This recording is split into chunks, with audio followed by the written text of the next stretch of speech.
ललितपुर चलते हैं, वहां पर उत्तर प्रदेश में जहां पर बीजेपी की रैली चल रही है। अमित शाह वहां पर बोल रहे हैं, आइए सुनते हैं वो क्या कुछ कह रहे हैं। को आभारी है कि पूर्ण बहुमत की सरकार है। 80 में से 73 सीटें भारतीय जनता पार्टी की झोली में देकर आपने मोदी जी को देश को आगे ले जाने का काम दिया और मोदी जी ने ये काम बहुत अच्छे तरीके से किया है। 2.5 साल होने को आए, इस सरकार पर हमारे विरोधी भी भ्रष्टाचार का आरोप नहीं लगा सकते।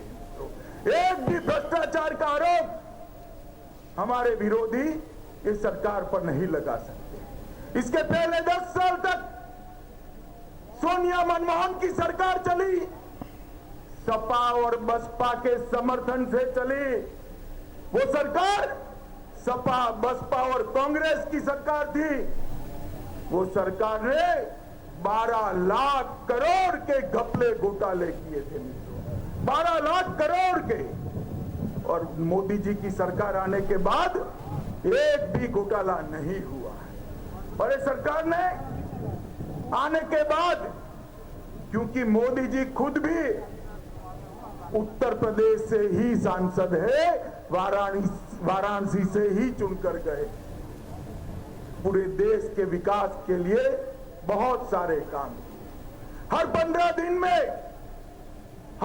दिन में एक नई योजना लाने का काम ये भारतीय जनता पार्टी की सरकार ने किया है। मित्रों, मैं आपको कुछ योजनाओं के नाम बताना चाहता हूं। सूची बहुत लंबी है, बताऊं भैया? जरा जोर से बोलिए, बताओ। आप थक जाइए तो रोक दीजिएगा मुझे। मैं शुरू करता हूं। प्रधानमंत्री जन धन योजना, प्रधानमंत्री आवास योजना, सुकन्या समृद्धि योजना, मुद्रा बैंक योजना, जीवन ज्योति योजना, सुरक्षा बीमा योजना, अटल पेंशन योजना, आदर्श ग्राम योजना, फसल बीमा योजना, ग्राम सिंचाई योजना, Kalyan Yojana, Jan Aushadhi Yojana, make in India, स्वच्छ भारत अभियान, बाल स्वच्छता मिशन, सॉइल हेल्थ कार्ड, कृषि बाजार, ई मार्केट, परंपरागत कृषि विकास योजना, digital India, skill India, Beti Bachao Beti Padhao. अरे अभी तो बहुत लंबी सूची है भाई, आप अभी से थक गए। हर 15 दिन में भारतीय जनता पार्टी की सरकार एक योजना लेकर आई है, मगर वो योजनाएं यहां पर नहीं पहुंचती। क्यों नहीं पहुंचती है भाई? आप बताइए। प्रधानमंत्री फसल बीमा योजना का फायदा बुंदेलखंड के किसानों को मिला है क्या? इसलिए नहीं मिला है कि चाचे भतीजे के झगड़े में एजेंसी का कमीशन कौन लेगा वो तय ही नहीं हो पाया। मित्रों, तय ही नहीं हो पाया। ये सारी योजनाएं जो बनी है, वो योजनाएं उत्तर प्रदेश के गरीब तक, उत्तर प्रदेश के गांव तक, उत्तर प्रदेश के किसान तक नहीं पहुंचती है, क्योंकि बीच में एक लखनऊ की सरकार आती है, जो सरकार को गरीब से कोई लेन देन, गांव से कोई लेन देन नहीं है, किसान से कोई लेन देन नहीं है। वो तो तय करने में पड़े हैं नेताजी का वारिस कौन होगा, उसके झगड़े में पड़े। मित्रों, आपको मैं एक बात कहना चाहता हूं। एक बड़ा बिजली का कारखाना हो और उसमें से बिजली बनकर हाई टेंशन लाइन से गांव तक आ जाए, तो गांव में से सीधी घर में आ सकती है क्या बिजली? बताइए। हाई टेंशन लाइन से सीधी घर में आ सकती है? बीच में डीपी चाहिए ना आपको, ट्रांसफॉर्मर चाहिए या नहीं चाहिए? ये मोदी जी जो योजनाएं भेज रहे हैं, पैसा भेज रहे हैं, वो हाई टेंशन वायर से आ रहा है उत्तर प्रदेश में, मगर लखनऊ में जो डीपी पड़ी है ना, वो जल गई है, इसलिए बिजली यहां तक नहीं पहुंचती।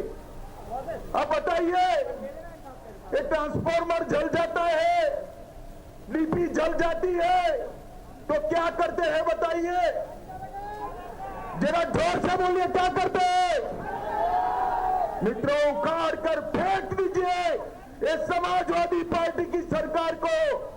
और 2/3 बहुमत से भारतीय जनता पार्टी की सरकार बनाइए। मैं आपको बताना चाहता हूं कि आज उत्तर प्रदेश देश का सबसे बड़ा प्रदेश तो है ही। अगर यहां भारतीय जनता पार्टी की पूर्ण बहुमत की सरकार बनती है तो उत्तर प्रदेश देश का सबसे समृद्ध प्रदेश बनेगा मित्रों, सबसे समृद्ध प्रदेश बनेगा। और बुंदेलखंड उत्तर प्रदेश का सबसे समृद्ध हिस्सा बनने वाला है। बुंदेलखंड में और कुछ करने की जरूरत नहीं है, सिर्फ एक खनन घोटाला बंद कर देना तो बुंदेलखंड के हर बासिंदे को एक मारुति कार मिल जाए, एक मारुति कार। इतना पैसा खा गए सपा वाले। हमारे यहां भी बुंदेलखंड की तरह प्राय अकाल पड़ता था। गुजरात में, पश्चिम महाराष्ट्र में आज भाजपा की वहां सरकारें बनी है।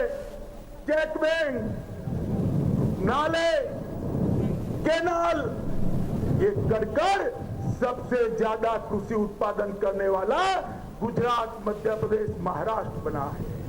बुंदेलखंड के अंदर भी अटल जी ने योजना भेजी थी, मगर ये सपा बसपा सारी योजना को खा गए। पैसा उनके नेताओं के घर में पहुंच गया। बुंदेलखंड का किसान आज भी अकाल का सामना कर रहा है। मित्रों, सपा बसपा सपा 15 साल से ये जो क्रम चला है उसने उत्तर प्रदेश को बर्बाद कर रख दिया है। उत्तर प्रदेश का विकास ये सपा बसपा नहीं कर सकते। ऊपर मोदी जी की सरकार है, नीचे भी भाजपा की सरकार बना दीजिए, उत्तर प्रदेश अपने आप आगे बढ़ने लगेगा। मित्रों, ये मायावती जी कहती है कि सपा की सरकार ठीक नहीं है, बसपा को मौका दीजिए। आप मुझे बताइए, उत्तर प्रदेश की जनता ने बसपा को मौका दिया था या नहीं दिया था? उत्तर प्रदेश का विकास हुआ, कानून और व्यवस्था की परिस्थिति ठीक थी। वो बसपा कभी उत्तर प्रदेश का विकास नहीं कर सकती। ये सपा बसपा दोनों एक ही थैली के चट्टे बट्टे हैं। उत्तर प्रदेश का विकास नहीं कर सकते मित्रों, नहीं कर सकते। अभी मैं एक टीवी पर देख रहा था, अखिलेश जी कह रहे थे अगर मुख्तार अंसारी की पार्टी से गठजोड़ होता है तो मैं मुख्यमंत्री पद त्याग दूंगा। आज मैं अखिलेश जी को पूछना चाहता हूं कि मुख्तार की पार्टी से तो आपके चाचा जी ने गठजोड़ कर दिया, आप क्यों मुख्यमंत्री पद पर बैठे हो? अखिलेश जी क्यों बैठे हो? और मुख्तार को छोड़ दो। मुख्तार हो, अफजाल हो, अतीक हो, आजम हो, कितने कितने भरे पड़े हैं, कितने को निकालोगे पूरी समाजवादी पार्टी खलास हो जाएगी। मित्रों, एक और मुख्तार जी, अफजाल, आजम खान, अतीक अहमद और बसपा में जरा बोलिए कौन है भाई? जोर से बोलिए कौन है? एक और खाई है, एक और कुआं है। भाजपा में कोई नहीं है, एक भी गुंडा भारतीय जनता पार्टी में नहीं है।